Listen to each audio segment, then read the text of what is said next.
Halo sahabat latar kisah, sebelum cerita ini dimulai, saya mohon keikhlasan teman-teman untuk subscribe dan like.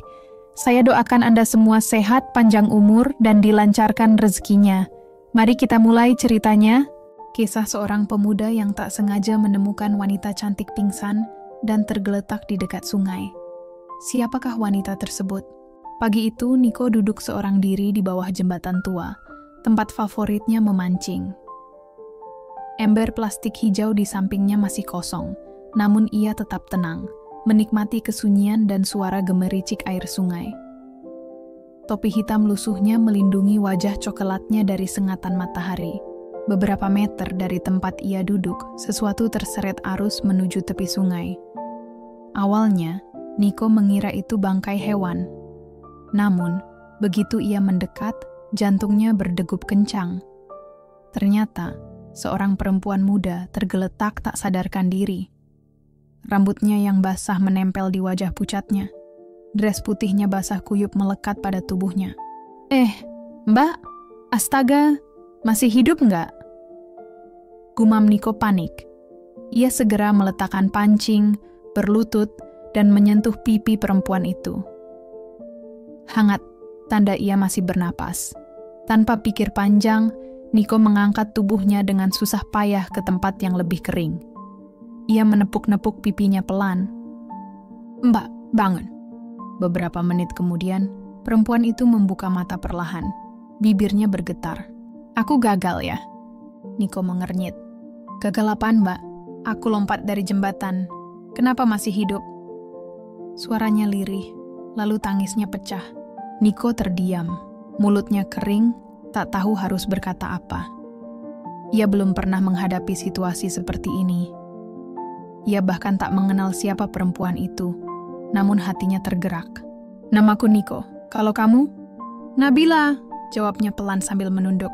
Hari itu, Niko tak membawa pulang seekor ikan pun, tapi ia membawa seorang manusia yang baru saja ingin mengakhiri hidupnya. Ia memutuskan membawa Nabila ke gubuk kecilnya di tepi sawah, tak jauh dari sungai. Niko tinggal sendirian di sana, hanya ditemani radio tua dan kenangan masa lalu. Tubuh Nabila menggigil, rambut panjangnya masih basah. Sejak tadi ia lebih banyak diam. Niko membuatkan teh hangat. "Kalau kamu butuh bantuan, bilang aja. Aku nggak ngerti soal urusan perempuan, tapi kupingku bisa kamu pinjam." Ucap Niko mencoba mencairkan suasana. Nabila menatapnya sesaat, lalu bertanya, "Kamu nggak kenal aku, kenapa bantuin?" Niko mengangkat bahu.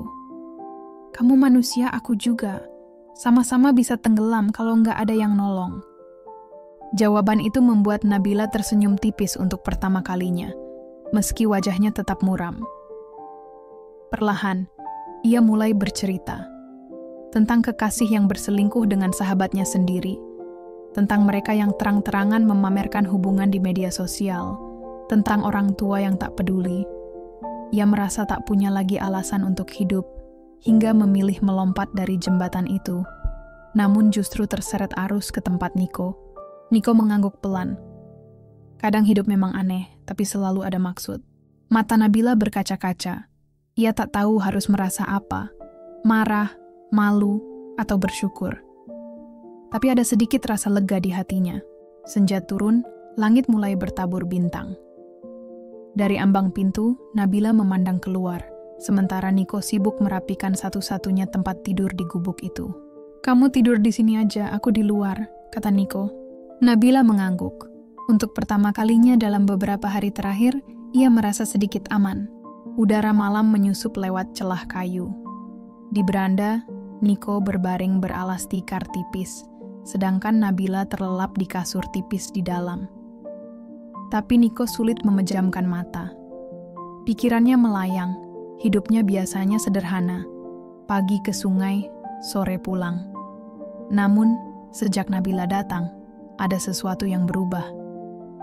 Ia tak tahu apakah itu rasa iba, kagum, atau lebih dari itu. Di dalam, Nabila pun belum tidur. Ia menatap langit-langit gubuk yang bocor di satu sudut, sambil bertanya-tanya. Siapa sebenarnya Niko? Dan mengapa lelaki asing itu begitu peduli? Tak lama, gerimis turun, lalu hujan deras.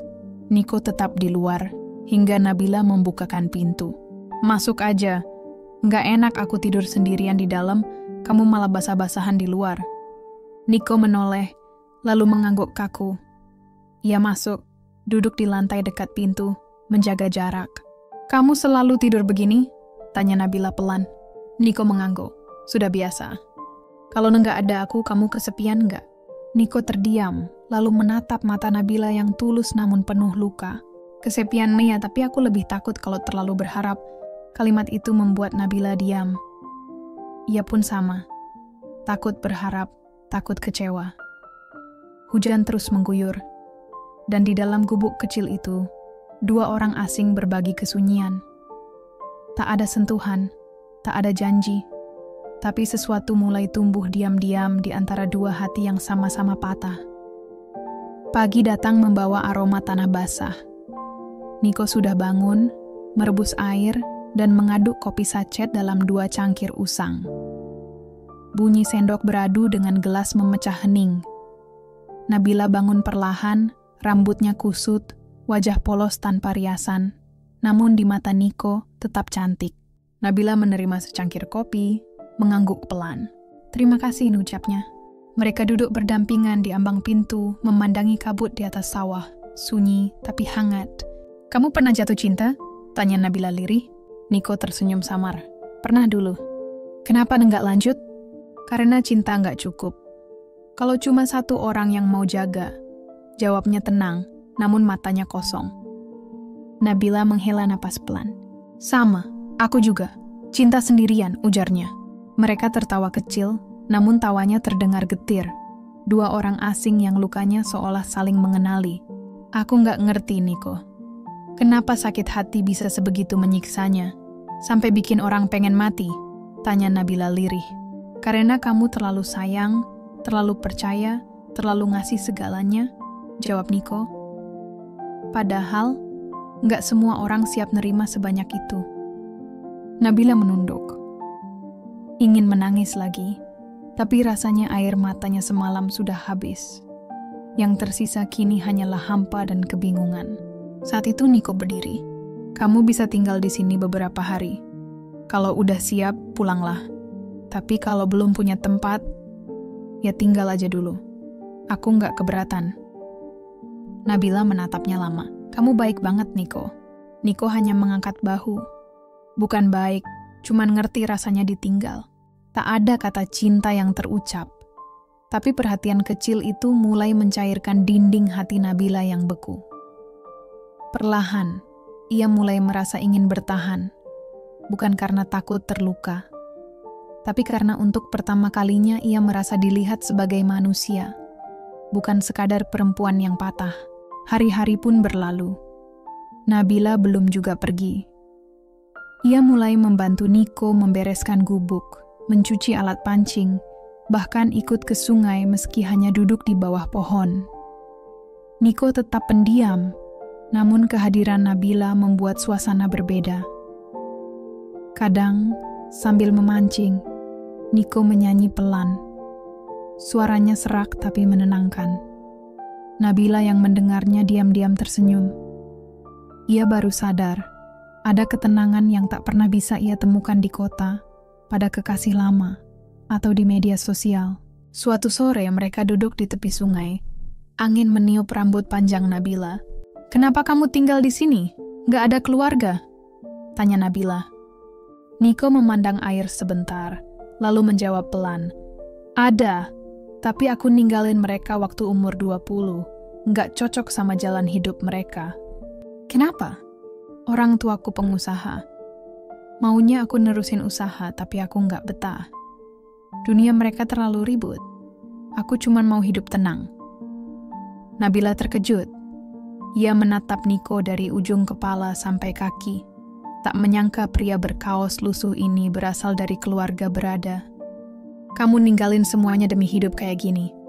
"Bukan demi hidup kayak gini, tapi demi hidup yang aku pilih, meski sederhana." Nabila terdiam.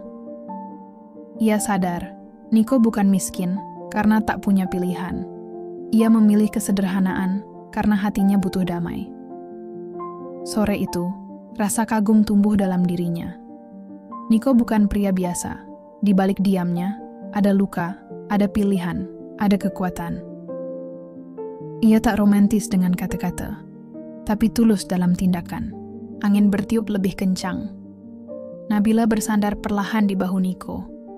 Lelaki itu sempat terkejut, tapi tidak menolak. Mereka diam, hanya mendengarkan suara alam dan detak jantung masing-masing.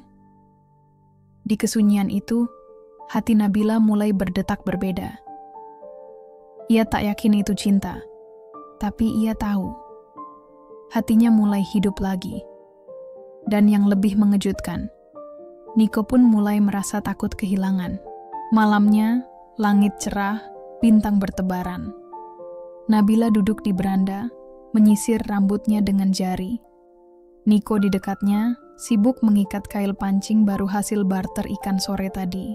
"Niko," suara Nabila lembut, "kalau aku tinggal lebih lama, kamu keberatan nggak?" Niko berhenti mengikat, menoleh. Wajahnya kaku, tapi matanya berkata lain. "Nggak, tapi kamu yakin? Hidup di sini nggak gampang." "Aku nggak nyari gampang," bisik Nabila. "Aku cuma nyari rasa aman." Sunyi kembali menyelimuti. Niko memandang wajah Nabila yang kini tampak lebih segar. Lukanya belum sembuh, tapi setidaknya ia mulai bisa menyapa pagi tanpa air mata. "Aku juga takut, Niko. Kalau aku terlalu nyaman di sini, nanti kamu bosan sama aku," lanjut Nabila pelan. Niko menatap lurus ke matanya. "Nabila, aku nggak janji bisa bikin kamu bahagia. Tapi kalau kamu butuh teman buat terus jalan, aku bisa jadi itu." Kalimat sederhana itu membuat Nabila nyaris menangis. Tak pernah ada pria yang berbicara sejujur itu padanya. Tanpa janji manis, tanpa kata-kata palsu. Beberapa menit kemudian, Niko berdiri, masuk ke gubuk, lalu keluar membawa ember hijau tua berisi ikan hasil tangkapan sore tadi. Ia menyerahkannya pada Nabila. "Besok kita jual ke warung bawah, duitnya bisa buat beli bahan dapur." Nabila tersenyum lebar. "Kita, kamu ngajak aku?" Niko mengangguk. "Kalau kamu tinggal di sini, ya kamu bagian dari gubuk ini juga." Sekejap, dada Nabila terasa hangat. Ia tak pernah punya rumah sesederhana ini, tapi juga tak pernah merasa seberarti ini di tempat manapun. Mungkin, gubuk reot di tepi sungai inilah rumah yang selama ini tak pernah ia bayangkan, tapi ternyata paling ia butuhkan. Pagi itu, Niko dan Nabila menuruni jalan setapak menuju warung di bawah. Ember berisi ikan ia jinjing di tangan kiri, sementara tangan kanannya dibiarkan bebas, kadang tanpa sengaja bersentuhan dengan jemari Nabila. Suasana terasa tenang, hingga sebuah suara memecah langkah mereka. "Nabila," panggil seseorang. Nabila spontan menoleh. Matanya membesar, tubuhnya kaku. Di ujung jalan, berdiri seorang pria muda berwajah tampan, berkemeja rapi, menuntun motor matic. Tatapannya tajam, dingin, dan penuh tuntutan. "Aku udah nyari kamu kemana-mana," ucapnya sambil melangkah mendekat. "Apa-apaan kamu kabur kayak gitu?" Niko segera memposisikan diri sedikit di depan Nabila. Naluri melindunginya muncul begitu saja. "Siapa kamu?" tanyanya tegas. Pria itu mendengus. "Aku Rio, mantannya." Nabila akhirnya bersuara, lirih. "Aku bukan milikmu lagi, Rio. Aku pergi karena kamu nyakitin aku, dan aku nggak mau balik." Rio tertawa dingin. "Kamu pikir kamu siapa? Kamu cuma numpang hidup dari aku. Semua yang kamu punya dulu dari aku." Niko mengatupkan rahang. "Dia sekarang nggak sendiri. Kalau dia nggak mau ikut kamu, kamu harus pergi." Rio meliriknya dari atas sampai bawah. "Kamu siapa? Gelandangan?" "Aku orang yang nggak nyakitin dia," jawab Niko tenang. "Itu aja cukup." Nabila gemetar, wajahnya pucat. Ia tahu Rio bisa bertindak kasar bila marah. Tapi yang membuatnya lebih takut adalah dirinya sendiri. Karena hatinya belum pulih, masih rapuh. Kini, di depannya berdiri dua lelaki. Satu yang pernah melukai, satu yang mencoba menyembuhkan. "Aku akan balik kalau kamu maksa," ucap Nabila pelan. Tapi kali ini aku bawa luka yang lebih dalam, dan kamu harus tanggung jawab penuh. Niko menoleh ke Nabila. Bila, kamu nggak harus balik. Kamu udah cukup kuat buat milih. Nabila memejamkan mata. Ia tahu, ini momen yang akan menentukan arah hidupnya. Pilihan harus diambil dengan hati, bukan trauma. Rio pun terdiam. Beberapa detik sunyi terasa begitu panjang. Ia berdiri di persimpangan. Masa lalu yang kelam, atau masa kini yang belum pasti. Nafasnya berat, dadanya sesak, tapi ia paham. Diam tak akan menyelesaikan apapun. Aku nggak akan ikut kamu, Rio, katanya akhirnya. Tegas meski suaranya masih bergetar. Kamu serius? Rio menyipitkan mata. Aku serius. Dulu aku takut ninggalin kamu karena pikir aku nggak akan bisa hidup sendiri. Tapi ternyata aku salah. Ada hidup yang lebih damai dari yang pernah kamu kasih, walau sederhana. Rio menatap tajam ke Niko. Jadi kamu ninggalin semuanya demi orang ini? Nabila menunduk, lalu mengangguk pelan. Aku ninggalin diriku yang dulu. Orang yang gampang dikontrol, gampang percaya omongan manis. Sekarang aku cuman mau percaya pada apa yang aku rasa. Dan di sini, aku merasa tenang. Rio terdiam lalu mencibir. Baik, nikmatin aja hidup kamu yang mirip pengemis itu. Ia menyalakan motornya dan pergi, meninggalkan debu dan keheningan. Niko menatap Nabila. Kamu yakin sama pilihanmu? Nabila menoleh, tersenyum lemah namun mantap. Belum tentu ini pilihan terbaik, tapi ini pilihan yang aku ambil sendiri. Dan aku nggak mau nyesel lagi karena nggak dengerin hati. Hari itu, ikan tak jadi dijual. Niko mengajak Nabila kembali ke gubuk, duduk di bawah pohon bambu tempatnya biasa menunggu umpan dimakan ikan. Mereka tak banyak bicara, tapi kehadiran masing-masing memberi kekuatan. Dalam kesederhanaan, sesuatu tumbuh, keberanian. Bukan hanya untuk mencintai, tapi juga menerima diri sendiri, luka, dan perjalanan yang tak selalu mudah. Malam tiba. Bintang-bintang bergantungan di langit. Nabila bertanya dalam hati, apakah kedamaian ini cukup, atau hanya pelarian sementara? Niko yang duduk di sampingnya menatap langit kosong, bertanya hal serupa dalam pikirannya, tanpa tahu bahwa jawabannya akan datang dengan cara yang tak pernah ia duga. Beberapa hari setelah Rio pergi, mereka menjalani hari sederhana. Memancing, membersihkan gubuk, memasak bersama, bahkan menanam sayuran di belakang rumah. Namun, suatu sore saat merapikan tumpukan kantong plastik di sudut gubuk, Niko menemukan sesuatu yang membuatnya terdiam. Sebuah dompet tipis berwarna krem jatuh ke tanah. Ia tahu itu bukan miliknya. Membukanya, ia melihat KTP dan beberapa foto lama. Nama yang tertera, Nabila Anggraini. Niko menatapnya lama. Di salah satu foto, Nabila berdiri di pesta mewah, berdampingan dengan Rio yang gagah dalam jas mahal. Ia menghela napas. Nabila tak pernah banyak bercerita tentang masa lalunya. Yang ia tahu hanya satu. Wanita itu pernah terluka, dan kini sedang berusaha sembuh. Malam itu, Niko tak banyak berkata-kata. Ia hanya duduk menatap api kecil di tungku, sementara Nabila sibuk merebus air. Ketika hendak menuangkan air panas ke dalam 2 cangkir, suara Niko memecah hening. Kamu sebenarnya anak orang kaya kan? Tanyanya tiba-tiba. Nabila terdiam kaku. Ia menoleh perlahan, wajahnya pucat. Kamu nemu dompet itu? Niko mengangguk singkat. Kenapa nggak bilang dari awal? Perempuan itu duduk di sampingnya, memeluk lutut. Karena aku malu. Aku dibesarkan di keluarga yang punya segalanya, kecuali ketulusan. Aku pacaran sama Rio karena orang tua setuju, tapi hati ini selalu kosong. Niko memilih diam, pandangannya tak lepas dari api yang mulai meredup. Aku kabur karena ingin tahu rasanya hidup sebagai diriku sendiri. Nggak diarahkan, nggak dipaksa. Waktu kamu nolong aku ngerasa bebas. Tapi mungkin itu cuma egois, lanjut Nabila lirih. Niko menoleh, matanya tenang. Buatku, kamu tetap Nabila yang aku temui di tepi sungai, yang waktu itu nangis, tapi punya keberanian buat bangkit lagi. Nabila menahan air mata, namun sebelum sempat menjawab, suara langkah terdengar dari luar gubuk. Niko segera berdiri. Sosok seseorang perlahan muncul, membawa selembar kertas dan sebuah amplop putih. Seorang pria tua menunduk singkat di ambang pintu. "Ada surat untuk Nabila Anggraini," ucapnya menyerahkan amplop itu. Dengan tangan bergetar, Nabila menerima surat tersebut. "Dari siapa, Pak? Saya hanya diminta mengantar. Katanya ini penting." Begitu pria tua itu pergi, Nabila menatap amplop itu lama sekali. Lalu ia duduk di lantai, perlahan membukanya. Niko ikut duduk di seberang, menunggu. Isinya berbunyi, "Nabila, kami tak tahu harus memulai dari mana.